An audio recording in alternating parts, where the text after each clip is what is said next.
from beginning to end, it was real. It wasn't staged. It wasn't phony. They were real people, just average, ordinary people doing things, saying things, reacting, speakers, people in the crowd. It was real. And the values that were front and center day and night in this convention. I'll probably get into a little trouble for saying this because people will think it's not helpful. But the values that we got throughout this convention, the things that we heard, the stories people told, the way they look at their lives, the way they live their lives, the way they look at the country, the way they see the future, what their hopes and dreams are. It was an America of 40 years ago, 30 years ago. It was last night was what I think used to be normal for vast majority swaths of this country.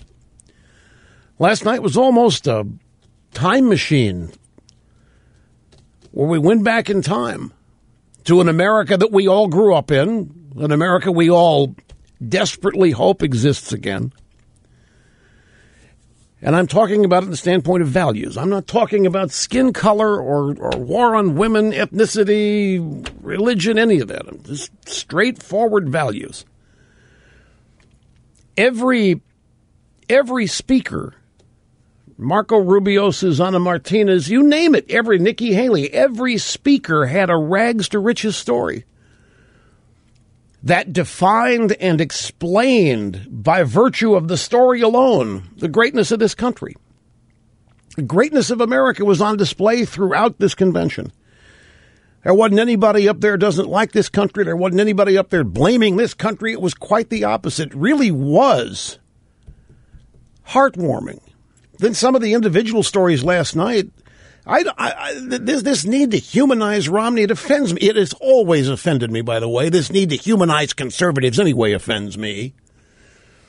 The idea that conservatives somehow don't have compassion just by definition of being conservatives has always offended me.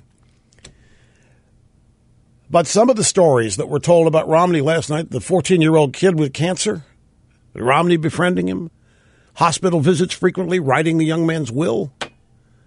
People were in tears listening to this story. Things people didn't know. People didn't know that Romney's dad put a red rose on his mother's bedside every morning or every night.